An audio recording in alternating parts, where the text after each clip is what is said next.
Marcus Aurelius, the one rule that changes everything. Hook. You think you're making decisions, but what if every choice you've ever made was already decided for you by forces you can't even see?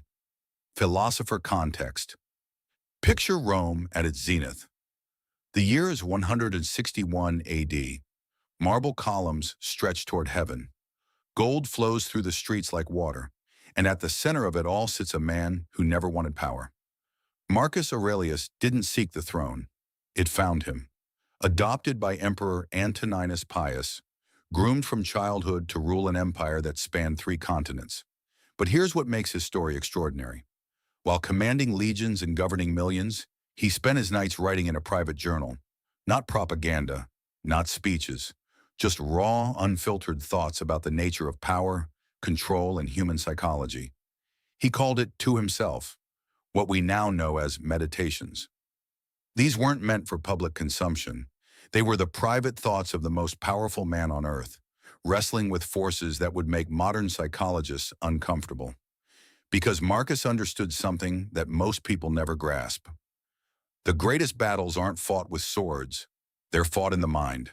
And the victor is always determined before the first move is made. He discovered one rule that changes everything. A rule so simple it sounds obvious. So profound, it's terrifying. Body. Every battle is won before it is fought.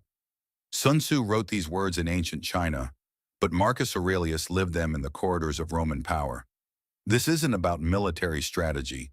It's about psychological dominance. The moment you enter any situation, a job interview, a negotiation, a relationship, the outcome is already tilted by invisible forces. Your posture, your internal narrative, your expectations. The other person reads these signals faster than conscious thought. They sense whether you belong in that room or whether you're an imposter hoping not to get caught. Marcus knew this. When he walked into the Senate, senators didn't bow because of his title. They bowed because he had already won the psychological battle. His presence commanded respect before he spoke a single word. But here's the dark truth. Most people lose this battle without realizing it was happening. They show up to job interviews already defeated by their own inner dialogue. They enter relationships convinced they're not worthy of love. They start negotiations from a position of weakness because they never learned to control the battlefield of their own mind. The rule? Victory happens in preparation, not performance. While others are rehearsing what they'll say, winners are programming their psychology. They're not just preparing arguments, they're becoming the kind of person who deserves to win. Think about the last time someone immediately commanded your respect when they entered a room. They didn't demand it, they radiated it. That's not charisma, that's psychological preparation. Opportunities multiply as they are seized. Most people wait for the perfect moment. Marcus Aurelius knew that moments create themselves through action. When plague struck the Roman Empire, killing millions, lesser leaders would have seen only crisis. Marcus saw opportunity, not to profit from suffering, but to demonstrate stoic principles under ultimate pressure. Each decision during the plague multiplied his moral authority. Each act of leadership created new possibilities for influence. This quote reveals something unsettling about human psychology. Opportunity doesn't knock politely and wait for permission. It reveals itself to those already moving. Watch how this plays out in modern life. When layoffs hit a company, some employees panic and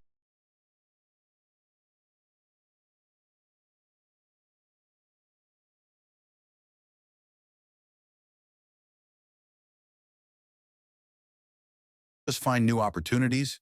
They create them. Their urgency signals value to potential employers. Their movement generates momentum. Soon they have multiple offers while their former colleagues are still updating their resumes. But here's the psychological trap. Your brain is wired to perceive action as risky and inaction as safe. This made sense when humans lived in small tribes where making the wrong move meant death. Today it's reversed. Inaction is the highest risk behavior of all. Marcus understood that emperors aren't crowned by committees. They're crowned by making moves when others hesitate.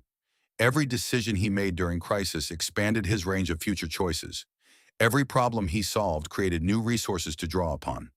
The multiplication happens because each seized opportunity provides 3 things: Skills, connections, and credibility. Skills make you more capable. Connections open doors. Credibility makes people want to bet on you. But you have to seize the first opportunity to start the multiplication. There is no momentum without movement. Power is given only to those who dare to lower themselves and pick it up. Dostoevsky wrote this, but Marcus lived it daily. This quote exposes the fundamental paradox of power that most people never understand. Power isn't taken, it's picked up. It lies on the ground waiting, but most people won't bend down to get it because they're afraid of what it might cost them. What does it cost? Everything you think you are. Every comfortable story you tell yourself about why you're not responsible for changing things. Marcus Aurelius didn't want to be emperor. He wanted to be a philosopher. But when the empire needed leadership, he lowered himself to pick up the burden. He gave up his personal desires to serve something larger. This isn't about humility. It's about psychological realism. The people who end up with power are rarely the ones who think they deserve it. They're the ones willing to do what needs doing, while others are debating whether they're qualified. Look at any crisis in your workplace. Real leadership emerges from unexpected places, not from the person with the biggest title, but from whoever is willing to lower themselves to pick up the problem and solve it. The lowering isn't just physical, it's psychological. You have to lower your ego enough to admit you don't know everything. Lower your comfort zone enough to take on responsibility that might expose your weaknesses. Lower your pride enough to serve something beyond yourself. But here's the dark psychology.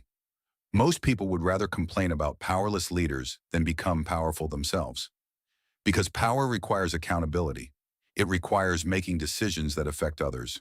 It requires the possibility of failure. Picking up power means picking up the weight of consequences. Marcus knew that every imperial decision would echo across generations. Lesser people stayed safely in the crowd, critiquing from the sidelines. The best way to keep a prisoner from escaping is to make sure he never knows he's in prison. This is where Marcus Aurelius's philosophy becomes truly revolutionary, because the prison Dostoevsky describes isn't made of bars, it's made of beliefs. Most people are prisoners of their own psychology. They're trapped by invisible walls constructed from fear, social conditioning, and limiting beliefs. But they never try to escape because they don't realize they're in prison. Marcus saw this everywhere in Roman society.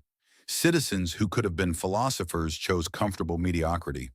Senators who could have been statesmen chose political games. Generals who could have been leaders chose to follow orders without thinking. They weren't held back by external forces.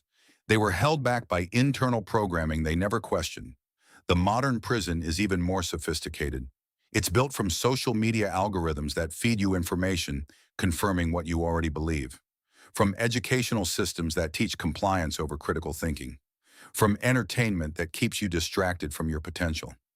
But the most insidious bars are the ones you build yourself. I'm not smart enough.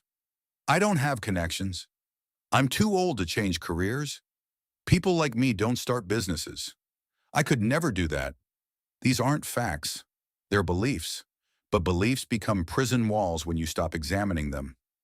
Marcus spent his life examining his own mental prison. His meditations are essentially escape plans, strategies for breaking free from the psychological patterns that keep people small. The one rule that changes everything? You are both the prisoner and the guard. You have the keys. You always had the keys. The question is whether you have the courage to use them. Closing. Marcus Aurelius ruled the known world, but his greatest victory was ruling himself. He understood that external power flows naturally to those who have mastered internal power. The battle is won before it's fought, in the quiet moments when you choose courage over comfort. Opportunities multiply as they're seized, but only for those who move while others hesitate. Power goes to those who dare to pick it up, even when they feel unworthy. And freedom belongs to those who recognize their own mental prison and choose to escape. Every day you wake up with a choice. You can remain a prisoner of your own psychology, comfortable in familiar limitations. Or you can pick up the keys Marcus left behind and walk towards something greater. But understand this. The prison door doesn't lock from the outside. It never did.